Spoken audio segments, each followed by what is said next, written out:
Hello, warriors. I'm Terry Kozlowski, and we'll be discussing why it's vital to empower yourself to overcome procrastination. Procrastination has been documented as a human characteristic. Understanding the reasons behind why you procrastinate and the role it plays in your life is the first step towards conquering it. Without a thorough understanding of the problem's underlying causes, it's impossible to develop a workable remedy. The solution to procrastination, like most issues, lies in self awareness. Time management strategies and resources are essential for overcoming procrastination, but they're insufficient on their own. The most effective people in overcoming are those who lessen fear and anxiety while highlighting the joy and benefits of doing the work. Inflexible people can make procrastinating worse. For example, planning every minute of your day or creating a massive list of things to do could make you more stressed and thus more likely to put things off. Why people procrastinate? People may put off taking action because they believe it will make them feel better in the short run, even if procrastination leads to more stress in the long run. You could put things off for a variety of reasons. Boredom. It makes sense that you're more inclined to put off activity until later that you find unpleasant. The allure of social media over a hated task like paying your bills is something many can identify with. Another explanation for procrastination is that you don't believe in your skill set. To function, you must have faith in your ability to complete your tasks. You're less likely to start or finish an activity if you have low self esteem. You might put off things because you're afraid. For instance, delaying necessary medical examinations out of fear of receiving a diagnosis. Besides raising your stress level, doing this puts physical health at risk for an undiagnosed, untreated illness. Procrastination may be influenced by perfectionism. Many people put things off because they don't think they do it well. And if inspiration is more likely to strike once a person starts, they can delay it until they suddenly feel more inspired. Procrastinators, you are not alone. Procrastination didn't originate from the internet. Habitual reluctance has been a problem since the dawn of human civilization. Procrastination was deemed hateful in the administration of affairs by Cicero, the Roman consul. Procrastination is associated with decreased well being and increased stress levels. In the real world, missed medical appointments and insufficient retirement resources are frequently linked to undesirable delays. Over the last 2 decades, there has been a surge in empirical interest in the behavior of procrastination. Psychologists now understand it's much more than just putting things off. Experts define true procrastination as the deliberate postponement of a crucial activity you plan to complete, even when you know doing so will negatively affect your life. It's a complex failure of self regulation, and the inability to control emotions appears to be the root of the issue. One of the biggest misconceptions regarding procrastination is that it's a harmless habit and might even be beneficial. Procrastination sympathizers frequently assert that as long as the task is completed, doesn't matter when. Some people even think they perform better under duress. And in 1997, Psychological Science released one of the first studies to show how harmful procrastinating is. Researchers evaluated college students on a procrastination scale and monitored their academic achievement, stress levels, and overall health over a semester. At first, it appeared procrastination was helpful because students experienced less stress than others, most likely because of delaying their work and more favorable of enjoyable activities. However, the short term advantages of procrastination were ultimately overshadowed by its drawbacks. Besides receiving worse scores than their peers, procrastinators also reported higher levels of overall stress and sickness. Not only did true procrastinators put off their task, but their well being and the quality of their work deteriorated. They concluded procrastination cannot be viewed as either adaptive or harmless, despite its supporters and its immediate advantages. Those who procrastinate suffer was their ultimate outcome. Although there just isn't one kind of procrastinator, research has led to the development of various broad conclusions. Situational procrastinators postpone activities according to the work at hand, whereas chronic procrastinators struggle to complete projects consistently. An unpleasant work combined with a person who lacks self control and is impulsive might lead to procrastination. Furthermore, research has shown procrastinators' decisions to put things off are often accompanied by feelings of fear, humiliation, or guilt. This emotional component implies the story is more than time management. Maintaining your motivation for productive reasons is essential to beating procrastination.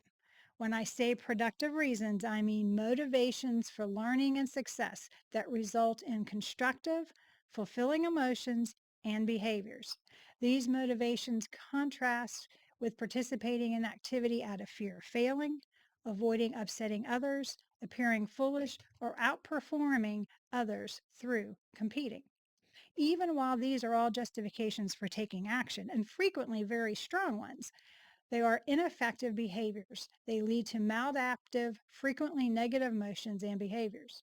For instance, you might not ask questions, explore new topics, try novel approaches, or take chances required to discover new things and achieve new heights if you're worried about looking foolish. Setting and concentrating on your goals is an excellent strategy to start positive motivation. Determine your inspirations for the goal, put them in writing, and use a goal setting chart to track your progress. Continuing to be actively involved in your work is another way to overcome procrastination. Being passive reduces your motivation. Confusion and nonsense are tedious and annoying. Usually, you don't want to complete tedious tasks, but avoiding them by trying to comprehend the information rather than remembering or simply getting through it. Rather, ask yourself questions about what you're doing.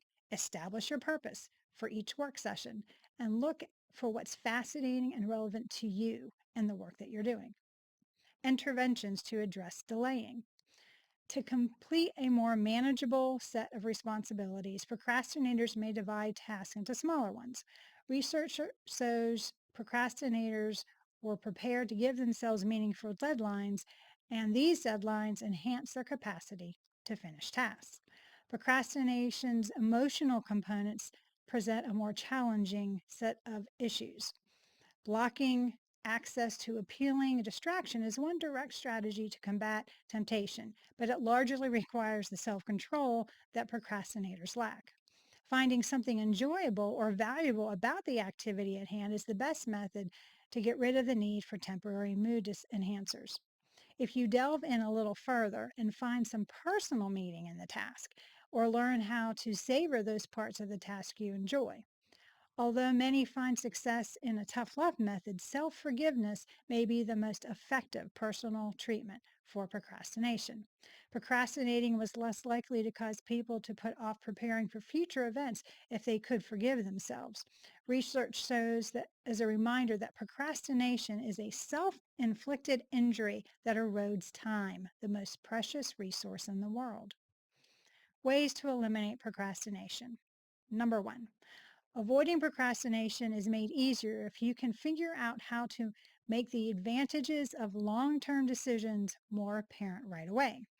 Using a tactic called temptation bundling is one of the best methods to bring incentives from the future into the present. To put it simply, the technique recommends combining a behavior that feels good in the short term with a habit that benefits you in the long term. Only do something you love while doing something you normally would procrastinate is the basic formula. A few instances of temptation bundling are while you're working out, only listen to your favorite podcast or audiobook. When you're getting a pedicure is when you catch up on past due emails. Or you eat at your favorite restaurant when you're meeting with a challenging coworker once a month. Number two, you can be made to pay for your procrastination sooner rather than later in several ways. For instance, if you work out alone, missing your session won't have a significant effect on your life or your health. The consequences of putting off exercise only become unpleasant after weeks or months of inactivity. However, the consequences of skipping your workout become more obvious if you agree to work out with a friend at Monday at 7 a.m. Now you look lazy if you skip this one workout. Number three, A commitment device is a popular strategy to combat procrastination. For instance, buying food in individual containers instead of bulk can help you control your future eating habits. Eliminating social networking apps and games on your phone will help you avoid wasting time on them. Keeping your TV hidden in a cabinet and only getting it out for major game days, you can lessen your chances of channel surfing. By establishing automatic transfer of payment to your savings account, you can accumulate an emergency fund. These are instances of commitment tools that lessen the likelihood of putting things off.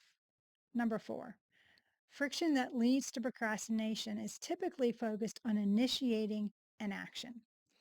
This usually is less uncomfortable to continue working once you get started. This is a good argument to make your routine smaller since you will be less likely to put things off if they're modest and simple to start. The 2-minute rule, which goes when you start a new habit, make sure it's less than 2 minutes to do. This is one of my favorite strategies for simplifying behaviors. Making things as simple as possible to start is the goal, and once you do, you should have faith that momentum will help you finish the task. By making it so simple to get started, you can't say no.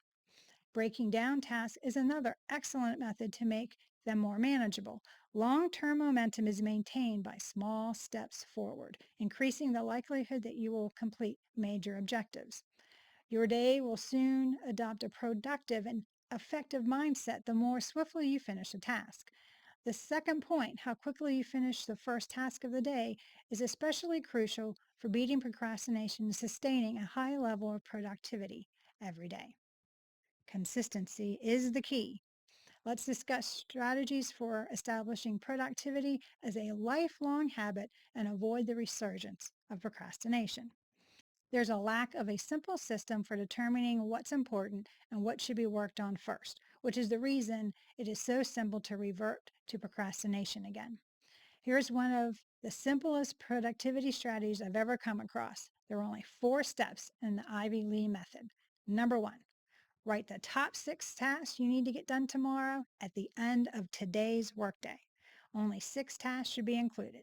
Number 2, sort those 6 tasks according to their actual relevance.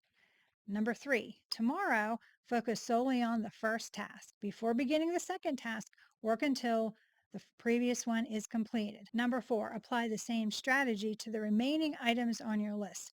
After the day is over, transfer any incomplete tasks to a fresh list of things to do for the next day. Why does this work? Because it's so easy to do.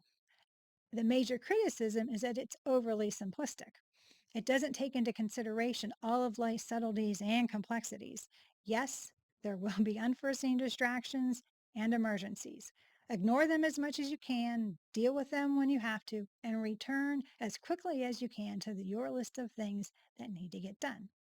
It also compels you to make tough choices. I believe setting boundaries for oneself has power. Pruning your ideas, eliminating everything that isn't required is the best course of action when you have too many notions or feelings overburdened by everything you need to get done. You get sidetracked by everything if you don't commit to anything.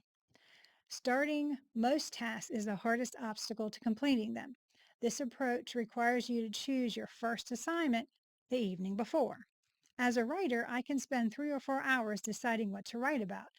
Doing this tactic has been really helpful. However, I can wake up and begin writing right away if I decide the night before. It's straightforward but effective. Starting is as crucial as succeeding. Focus on one thing at a time. Multitasking is popular in today's society. The misconception around multitasking is that being busy equates to being productive. It's the complete opposite. Better work results from having fewer priorities.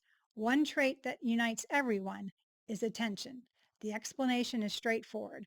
If you're continuously splitting your time 10 different ways, you can't be excellent at just one thing. Consistency and concentration are necessary for mastery. Whatever approach you choose, the main idea is to start each day with the most crucial work and let the momentum take you from that task to the next. Using visual signals to trigger your behaviors and track your progress is another strategy to break free from the trap of chronic procrastination. Visual signs serve as a reminder to start a behavior. When your surroundings correctly encourage you, it's much simpler to maintain healthy habits.